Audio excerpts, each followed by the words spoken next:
అపర కరుణాసాగరుడైన శ్రీ గోవిందరాజస్వామి వారికి శ్రావణ పూర్ణిమ రోజు అనగా 9/8/2025 శనివారము రోజున రక్షాబంధన కార్యక్రమాన్ని పురస్కరించుకొని సాయంత్రము 6 గంటలకు జరిగే గిరి ప్రదక్షిణ కార్యక్రమములో మహిళలంతా పాల్గొని గిరి ప్రదక్షిణ అనంతరము స్వామివారిని దర్శించి స్వామివారికి రక్షను సమర్పించాలి అని అర్చక స్వాములు నిర్ణయించినారు. గోవింద, నీవు సర్వ జగత్రక్షకుడవు, నా స్థితి గతి కారకుడవుకు నీవే కదా తండ్రి.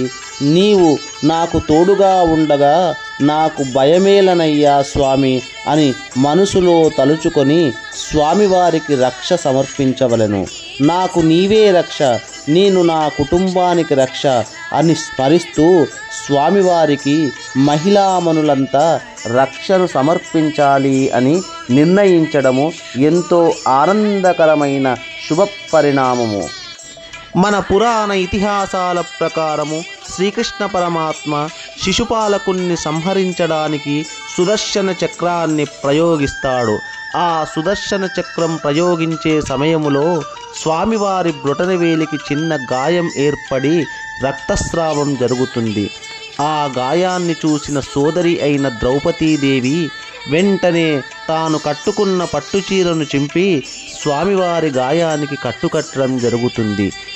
ఆ సన్నివేశాన్ని, ఆ సోదరి ఆప్యాయతను చూసిన శ్రీకృష్ణ పరమాత్మ అమితానంద భరితుడై, సోదరి, నేను నీకు సర్వకాల సర్వావస్థలయందు ఎప్పుడు కష్టం వాటిల్లినా నా నామము తలిచిన వెంటనే నీ కష్టాలన్నీ కడతీరుస్తాను అని వాగ్దానము చేశాడు. అలా ఇచ్చిన మాట ప్రకారము ద్రౌపది నిండు సభలో వస్త్రాపహరణం జరుగుతున్నప్పుడు హే కృష్ణ, ఏ ముకుంద, ఏ మురారి అని తలిచిన వెంటనే సోదరికి వస్త్రాలను అందించి సోదరి గౌరవానికి భంగం వాటిల్లకుండా కాపాడుతాడు ఆ స్వామి.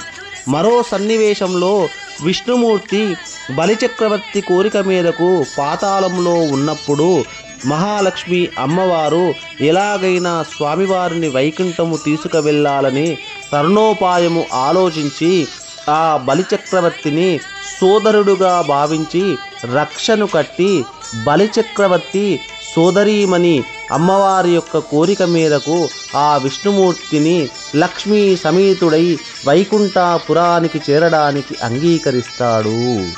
మన పురాణోక్తి ప్రకారము హేనబద్ధో బలిరాజో దానవేంద్రో మహాబలః తేనిత్వాం మనుబధ్వాని రాక్షే మాచల మాచల అని అంటారు. అంటే రాక్షస రాజు కూడా రక్షాబంధనం వలన అమ్మను మహాలక్ష్మిని సోదరిగా భావించి విష్ణుమూర్తిని సతీ సమేతముగా సాదరంగా వైకుంఠానికి పంపినాడు. ఇంత మహిమాన్విత రక్షాబంధ పర్వదినమున స్వామివారికి రక్షను సమర్పించి ప్రతిఫలముగా స్వామివారి స్వహస్తాలచే తాకబడిన రక్షలను మహిళలు ధరించవలెను.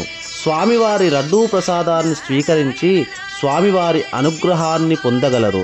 ఈ రక్షను ధరించిన ప్రతి మహిళ తాను ఆపత్కాలములో ఉన్నప్పుడు గోవింద, ఓ పరమానంద అని తలిచిన వెంటనే సోదరి, నేను నీకు ఉన్నా అని ప్రత్యక్షమై మన బాధలను కడతీరుస్తాడు అని అర్చక స్వాములు తెలియజేసినారు. ఇంతటి అపూర్వ ఘట్టము పూర్వము దేవతలు నిర్వహించిన మహాక్రతువు. ఈ పరమ పవిత్రమైన కార్యక్రమము ఈ కలియుగములో మొదటిసారిగా అఖిలాండకోటి బ్రహ్మాండ నాయకుడు ఆది మధ్యాంతరహితుడు ఆపత్కాల బాంధవుడు శ్రీభూనీనాదేవి సమేతుడై తన వరాల కుంచాన్ని తలకింద దిండులా పెట్టుకొని తన దగ్గరికి వచ్చే భక్తులకు కాదనకుండా లేదనకుండా వరాలను సగి అటువంటి మహిమాన్వితమైన స్వామి సన్నిధిలో జరగడము ఇది ఎంతో విశేషము. ఇంతటి మహిమాన్వితమైన కార్యక్రమములో కలియుగములో స్వామివారి ఆజ్ఞచే మొట్టమొదటిగా జరిగే ఈ యొక్క క్రతువులో మహిళామణులంతా అధిక సంఖ్యలో పాల్గొని స్వామికి రక్షను సమర్పించి ప్రతిఫలముగా స్వామివారి స్వహస్తాలచే తాకబడిన రక్షలను స్వీకరించి ధరించి స్వామివారి దివ్య అనుగ్రహానికి పాత్రులు కాగలరు. జై శ్రీమన్నారాయణ. జై జై శ్రీమన్నారాయణ. జై గోవిందరాజస్వామి. జై జై గోవిందరాజస్వామి. కృష్ణం వందే జగద్గురుం.